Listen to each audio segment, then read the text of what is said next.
muhamagare n'akanwa kawe n'umunwa wawe n'amagambo yawe mubwire ngo ndashaka iyo mvura y'ububyutse. Wazamura ijwi ryawe inshuti y'Imana ugasenga. Data, suka iyo mvura y'ububyutse mu mitima yacu. Suka izo mbaraga mwami w'abami, izo mbaraga mwami w'abami, izo mbaraga mwami w'abami, iri joro uyu mugoroba. Suka izo mbaraga mwami w'abami, suka izo mbaraga mwami w'abami, suka izo mbaraga mwami w'abami, suka izo mbaraga mu mitima yacu. Imitima yumye yongere ihembuke, ubuzima bukakaye bwongere bwuhirwe mu izina ryawe Yesu. Imbaraga zawe mwami w'abami, imbaraga zawe zongere zuzure ubuzima bwacu. Imigezi itembe, imvura y'umugisha wawe guhembuka. Igicaniro cy'amasengesho cyongere cyake. Imigozi ituboshya amaboko yo mu mwuka, ituboshya akanwa ko mu mwuka, ituboshya amaguru yo mu mwuka, icikagurika uyu mwanya mu izina rya Yesu. Aba ni abahungu n'abakobwa, izi ni ingabo z'Uwiteka, ariko benshi mwami w'abami amaboko araboshye, babaye depuye, bambuye intwaro. Reka mwami imbaraga zawe zongere ziduhereze intwaro zacu z'umwuka. Reka imbaraga zawe zimenagura ingoyi n'uburetwa umwanzi Satani yatubohesheje, agatuma akanwa kacu kadashobora gukinguka ngo gasenge, agatuma amaso yacu atareba ibyo twiringizwa nawe uduhamagara, bigatuma amatwi yacu atumva igitwikirizo cy'umwanzi kikabudika hejuru y'ubuzima bwacu. Amaso yacu y'umwuka ntabone, amatwi yacu ntiyumve, ntitumenye ibyawe, ntidusobanukirwe ibyawe. Reka uburiganya bw'umwanzi bimenagurika uyu mwanya mu izina ryawe Yesu. Hembura, hembura, irwaneho nshuti y'Imana. Ivuge wivuga undi, ivuge vuga ngo ubuzima bwanjye bubohoke, ubuzima bwacu bwongere bucomeke ku mwuka wawe wera. Dore ingabo nyinshi zarasinziriye, dukure mu bitotsi by'umwuka. Iri joro mwami w'abami, iri joro Uwiteka Mana nyiringabo, abakobwa n'abahungu wahamagaye, intwari zo gukoresha mu gihe cya nyuma, dore ziranyazwe. Reka imbaraga zawe mwuka we, imbaraga zawe mwuka we, gukora kwawe mwuka we kongera kubyutsa abahungu n'abakobwa. Imihamagaro turayiyobewe, nyamara duhamagare kudukoresha ibintu bikomeye mu gihe cya nyuma. Benshi ntitwuze ijwi ryawe kuko tutitanze mu gusenga, benshi ntitumva ijwi ryawe kuko twananiwe gukura amaso kubiturangaza. Tubyutse kubw'imbaraga zawe, suka imbaraga zawe, suka imvura yawe, imvura yawe mwami, imvura yawe, imvura yawe, imvura y'umurindi, imvura nyinshi mu buzima bwawe, imvura yawe mwami w'abami. Byutsa ingabo zasinziriye, byutsa ingabo ziri mu bitotsi, byutsa abahungu n'abakobwa ufitiye umuhamagaro w'igitangaza watumye mwami gukorana nabo mu gihe cya nyuma. Bagarure mu imbaraga zawe kubw'ubuntu bwawe, utugarukeho mwami w'abami. Aho igicaniro cy'amasengesho cyazimye mu mitima cyongere cyake, aho cyazimye mu mago cyongere cyake kubw'umwuka wawe wera. Erega si kubw'imbaraga n'amaboko, ariko ari kubw'umwuka wawe wera. Wongere ufungura akanwa kacu karafunze ntitukibasha gusenga, wongere ugakingure, ushyiremo amagambo yawe, shyira amagambo yawe ku rurimi rwacu. Garura amagambo yawe mu mitima yacu, garura amagambo yawe mu bitekerezo byacu. Tugaruke umwami w'abami kubw'imbabazi zawe. Abanyazwe wongere ubabyutse, abibwe wongere ubabyutse. Ngo dore umwanzi ntazanwa n'ikindi, ni ukwiba, ni ukwica no kurimbura. Ko ariko we warashe kugira ngo tugire ubukingo kandi bwinshi. Dukiza amasengesho yo ku munwa, dukiza amasengesho y'imbere y'abantu, abantu batureba. Utwubakira ubuzima bwo mu ibanga, ongera wubake ubuzima bwo mu ibanga bwasenyutse, ongera wubake igicaniro cyo mu ibanga cyasenyutse, ongera wubake mwami mu buzima bw'aba bagore, ongera wubake mwami mu buzima bw'aba bagabo, ongera wubake mwami mu buzima bw'abahungu n'abakobwa, ongera utwubake mwami w'abami. Nutwubaka turubakika, nutuzura turazuka, nuduhagarika turahagarara, nudukomeza amaboko arakomezwa mwami w'abami. Tugarukeho mwami kubw'imbabazi zawe. Turemera ibihe, duhagurutse mu mukungugu, duhagurutse mu bitagira umumaro. Tumare mu rukundo rw'iby'isi. Ntibishoboka ko umuntu yakunda iby'isi ngo nawe agukunde data. Reka wongere wisengere inshuti yanjye, reka wongere wisengere inshuti y'Imana, umubwire ngo papa mara mu rukundo rw'iby'isi. ni ibintu bibiri bitajya bibera hamwe mu mutima, kimwe gisunika ikindi. Uko urukundo rw'iby'isi rungwiramo niko urukundo rwa data rugabanuka, niko rugabanuka, niko rugabanuka. Uko urukundo rwa data rukurira mu mutima wanjye niko rusiba rugasunika urukundo rw'iby'isi, bigasigara ari ibikoresho ariko bitantwaye umutima. Biragoye ko twatsinda umutware w'iki gihe kuko nibyo bihenda azana. Muribuka Satani yabwiye Yesu, aramubwira ngo nupfuka mukandamya ndaguha ubu bukungu bwose, ndaguha ibi by'isi byose. Niyo ntwari ikomeye mwanza akoresha. Ntushobora kugira imbaraga zinesha Satani urukundo rw'iby'isi rukuzuye, kuko nibyo ashukisha abantu, nibwo buriganya akoresha. Tujye gusaba data ngo data nyigisha kugukunda, nyigisha kugukunda mwana, ngwino nyuzure, ngwino nyuzure. Gushaka kuri data ubutabazi ni ibisanzwe, biradukwiriye, ariko siho tugarukira. Ibyo ni iby'abana bato. Umwana mutoya urabizi arakubwira ngo papa cyangwa mama unzanire bombo, unahanira igipirizo, unahanira akamodoka. Ahora ari iwe centre y'ubuzima bw'umwana mutoya, niwe the center wa intere w'ibintu byose, amaso yose abe kuri we. Ariko iyo umuntu akuze arahindukira akavuga ngo data umugambi wawe kuri njyewe nuwuhe, niki wandemeye, myaka ntije yo kubaho, ko wankijije indwara, kukomeje amagufa yanjye, ko nkuye mu mpanuka, migambi yawe ni yihe, ni hehe unyerekeza. Ikindi data akeneye abakozi, inshuti y'Imana. Ubwami bw'umwijima burimo buratanguranwa kuko ari igihe cya nyuma. Data akeneye abakozi. None ni we nanjye nitutitanga azatuma nde, azakoresha nde? Nitunanirwa kwitanga mu gusenga ngo atwongorere ngo avuge ngo burya naguhamagariye iki, ngo twitange mu masengesho aduha imbaraga zo gutumwa. Yesu yabwiye abigishwa be abasaba gutegereza icyo data yasezeranye, ariko kuza k'Umwuka Wera. Yarabarebye kandi ni koko asanga ntibabibasha, kandi bari bafite umurimo mugari, kandi bari bafite n'umurimo wihutirwa. Ariko ababwira ngo nimubanze murindire icyo ya data yasezeranye, muhabwe imbaraga. Ni ubushake bwa papa ko we nanjye duhabwa imbaraga, ni ubushake bwe, nibyo ashaka. Ntabwo imbaraga yazikwimye, ntabwo akwima Umwuka Wera, ni twebwe yamugeneye, ni impano yacu abizera. Nibwo bushake bwe kugwiza imbaraga, nibwo bushake bwe ko impano z'Imana zikorera muri we, nibwo bushake bwe kubutware bwe buba ku rurimi rwawe, nibwo bushake bwe kuvuga ibintu bikaba, nibwo bushake bwe kusenya ubwami bwa Satani bugasenyuka. Ubushake bwe nuko ugwiza imbaraga.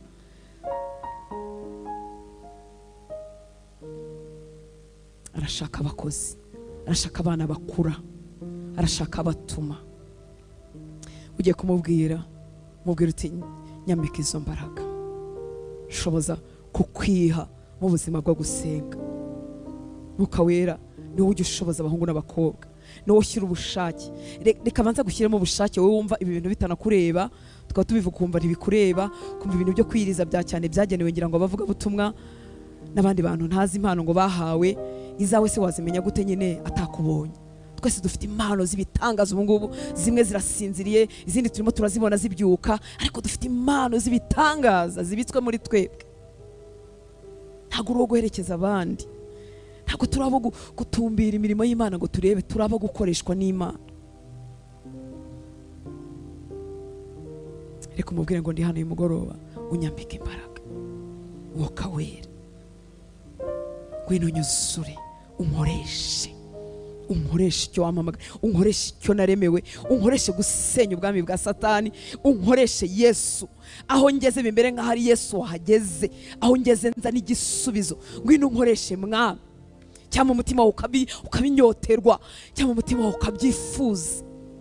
Reka dusenge. Data mukunzi mwiza, ndagushimira iteraniro ry'abahungu n'abakobwa, ingabo zo gukoresha mu gihe cya nyuma uteranyiriza kuri iki gicaniro. Ndagushimira ko utaduhamagariye kudefira, ntiwaduhamagariye kwifotoza, ntiwaduhamagariye kugaragara, waraduhamagaye ngo udukomeze Mwami w'abami, maze numara kudukomeza udutume natwe tugende dukomeza abandi. Turasenze ngo uyu mugoroba Mwami kuri iki gicaniro utwambike imbaraga. Nzanye ubuzima bwanjye imbere yawe Mwami w'abami, ngo unyambike imbaraga, unyekipe, unyuzuze imbaraga zawe Mwami w'abami. Mwuka wera nyigisha gusenga, nyigisha kwiha Imana, nyigisha kwitanga rwose, nyigisha kutagira agace na kamwe nsigaza. Mara urukundo rw'iby'isi mu mutima wanjye kugira ngo urukundo rwa Data runyuzure. Mara ikintu cyose cyatuma Imana itankoresha kimare mu buzima bwanjye. Mara mu bunebwe, turagusaba imbabazi ku bw'icyaha cy'ubunebwe. Uratubwira ngo nidusenga ubudasiba maze natwe tugasinzira ubudasiba. Utubabarire Mwami w'aba, utubabarire abo wahamagaye, utubabarire abo waguze amaraso, utubabarire icyaha cy'ubunebwe, utubabarire icyaha cy'inda, utubabarire urukundo rw'iby'isi. Dukunze kudamarara, dukunze kuryoshya kurusha gusenya ubwami bwa Satani. Tugarukeho Mwami w'aba, uyu mugoroba tugarukeho kubw'imbabazi zawe, kubw'imbabazi zawe. Tugirire neza. Hagurutsa abahungu muri iri teraniro, hagurutsa abagabo, hagurutsa abakobwa n'abagore, hagurutsa abantu watuma muri iki gihe cyane. Hagurutsa abantu bakubera amaboko, hagurutsa abantu bakubera akanwa, hagurutsa abantu bakubera amaguru, hagurutsa abantu Mwami w'aba, hagurutsa abantu bakuvugira, hagurutsa abantu bakugendera. Ntabwo tuzi ko twabibabwira, ariko Mwuka wera nshuti nziza, rema ishyaka mu mutima, rema passion nyinshi mu mutima w'umuhungu n'umukobwa bari hano Mwana. Mwuka wera mutere gutwita, mutere guhurwa urukundo rw'iby'isi, mutere kuzinukwa ibitagira umumaro, mutere gukura amaso ku bitagira umumaro. Mwuka wera, we wasanze abagabo b'intege nkeya nka ba Petero, natwe turakwihaye mu ntege nke zacu ngo twuzuze imbaraga zawe, utwuzuze imbaraga zawe, utwuzuze imbaraga zawe, kuzuza imbaraga zawe. Abari ngiye utuma, mubwire ngo abari ngiye utuma, abari ngiye ukoresha, ivuge mubwire utabari ngiyewe. Abari ngiye utuma iwacu, abari ngiye utuma muri bene wacu, abari ngiye utuma muri generation twavutsemo. Akanwa kanjye gahinduka kawe, akanwa kanjye ukakuremo ibitagira umumaro, ngo ntago byashoboka mu isoko imwe ko havamo amazi meza ngo havemo n'amazi akereta. Akanwa kanjye gahindure isoko nziza, ivamo ibiremesha, ivamo iby'icyubahiro, ivamo ibigushyira hejuru, ivamo ibishyigikira abandi, ivamo ibitungisha benshi. Amaboko yanyu yahindura amaboko yawe akiza abarwayi, amaboko yanyu yahindura yawe azana ubuzima. Imigongo yacu n'ibituza byacu ubihindura aho abantu baruhukira, amaguru yacu aba yawe, ibirenge byacu bizana inkuru nziza, bijyana inkuru nziza mu miryango, bijyana inkuru nziza mu misozi y'u Rwanda, bijyana inkuru nziza mu mashuri, bijyana inkuru nziza mu masoko, bijyana inkuru nziza mu ofisi aho twirirwa. Ubuzima bwacu buzana ubuzima, aho duhagaze haza ubuzima, aho turara haza ubuzima, aho dukorera haza ubuzima. Uciye muri twebwe Mwami w'aba, udukize ubu buzima, dukirizwa, uduhindure ingabo, uduhindure Mwami abo watuma, uduhindure Mwami abafite ishyaka, uduhindure Mwami abuzuye imbaraga. Utwuzuza ishyaka ryawe, uduha umutima umeze nk'uwawe, duha umutima umeze nk'uwawe, duha umutima umeze nk'uwawe. Dukize ibitotsi by'umwuka, dukize ibitotsi by'umwuka Mwami w'aba, dukize kumva ntacyo bitwaye, dukize kubibonera amazina, bidukize Mwami w'aba. Kingura gatoya ku maso y'aba bahungu n'abakobwa, bakingure Mwami, kingura ku maso yacu, tumenyeshwe iby'isi y'umwuka, maze bidutere umwete, bituvane mu bwana, bituvane mu kudamarara Mwami w'aba. Duteze inzozi zituma tuva mu bunebwe, duteze amayerekwa atuma tuva mu kudamarara. Shira umutwaro uri ku mutima wawe mu mitima yacu Mwami w'aba. Mwami, ntutwemerere ko tudamarara tunyagwa, ntutwemerere. Ntiwemere ko uyu mukobwa aryama akiyorosa arimo yibwa, ntiwemere ko uyu muhungu aryama kumva nta kibazo arimo yibwa. Dushyiremo ishyaka ridukura ku bitanda byacu, dushyiremo ishyaka rituma turakeraho ibyo kurya, dushyiremo ishyaka Mwami w'aba ritubuza ibitotsi, kugira ngo tukwemerere udutume Uwiteka Mana Nyiringa.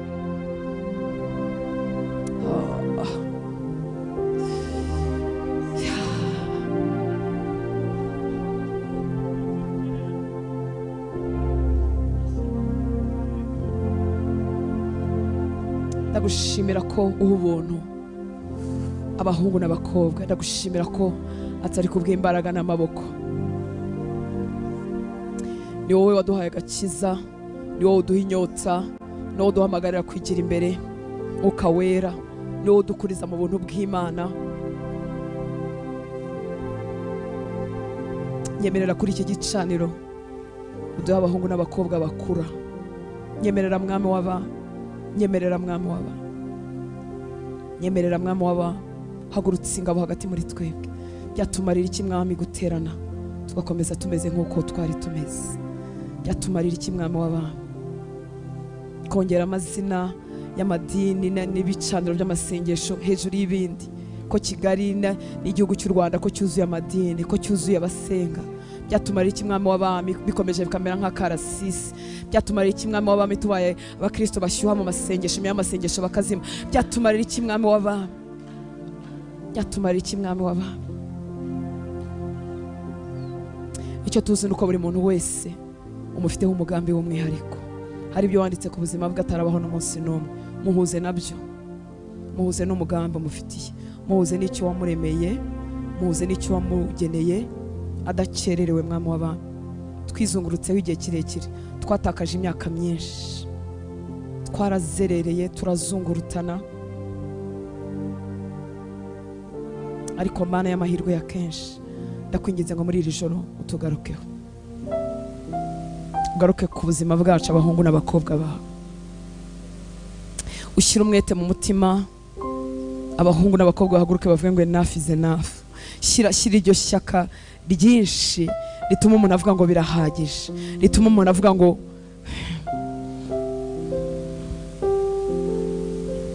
umwanzi ntazongera kwiba mu rubyaro rwanjye, mu muryango wanjye, kandi narahavutse. Shyira iryo shyaka mwana.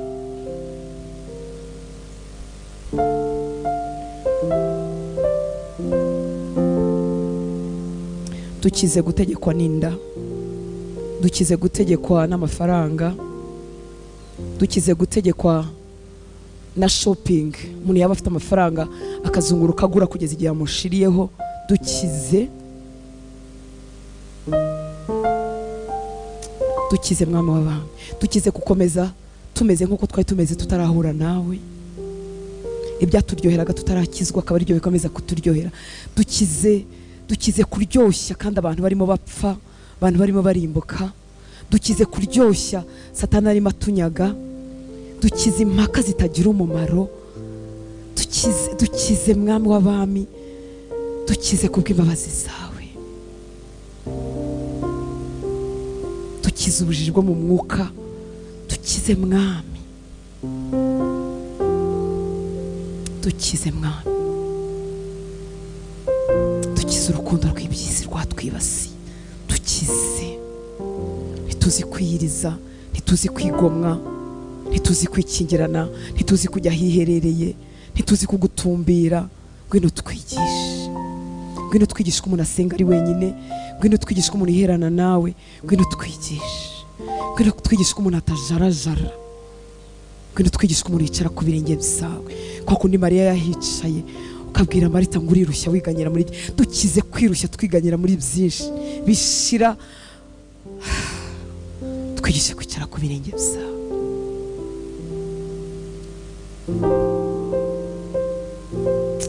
Mwami, turagushimira ko we watangiye umurimo mwiza muri twebwe. Turabizi neza kuzawukomeza. Twemerere tukubwire ngo turi disponible, tukubwire ngo turi available, turahari ku bwawe. Twemerere ureme icyo kintu mu mitima yacu, haboneka abahungu n'abakobwa kubera ngo ndahari mwami, ngo ndahari bari nge utuma. Twemerere kira wakoze mu buzima bw'abagaragu bawe bakakubwira ngo ninjye bari nge utuma. Twemerere kura kuntu wakoze ku maso Yesaya akakubona.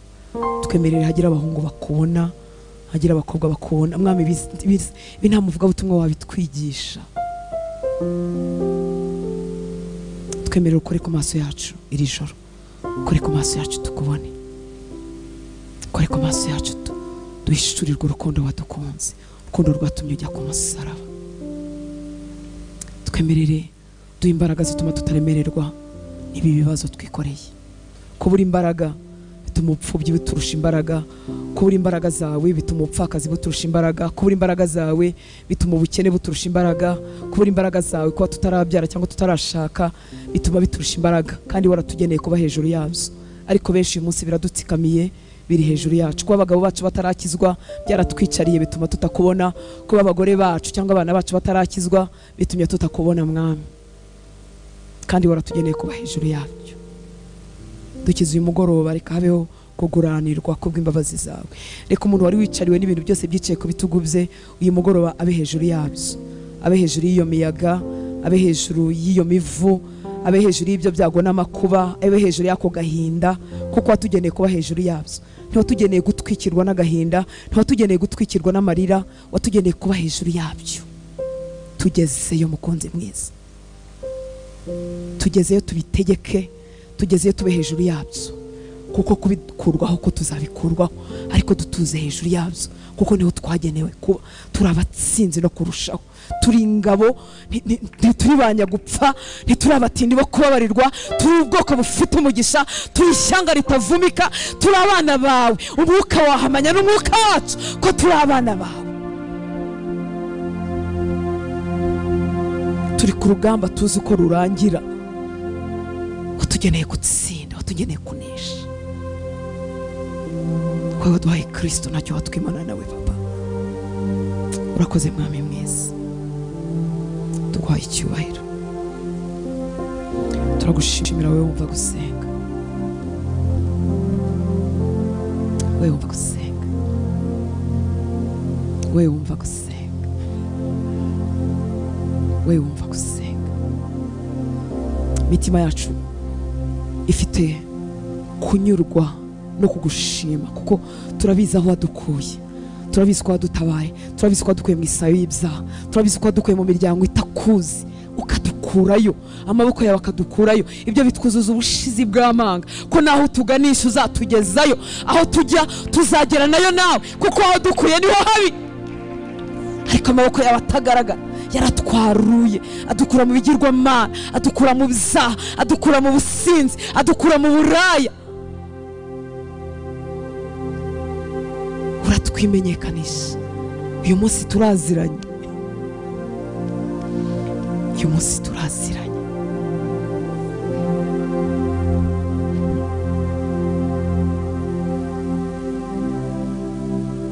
Watugize ishyanga ryera, watugize ubwoko bw'abami n'abatambyi, waturongeye Data wo mu ijuru.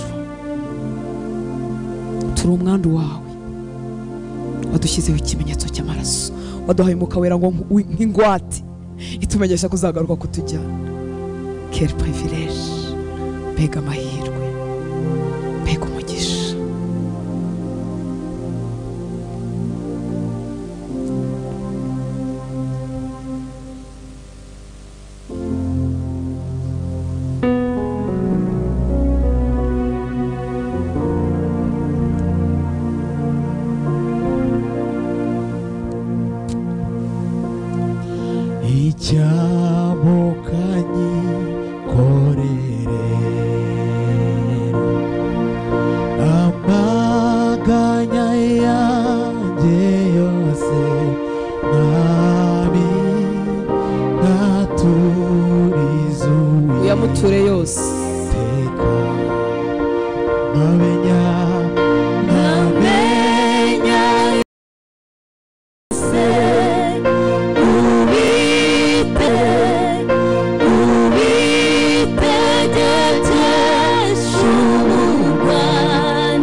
ugize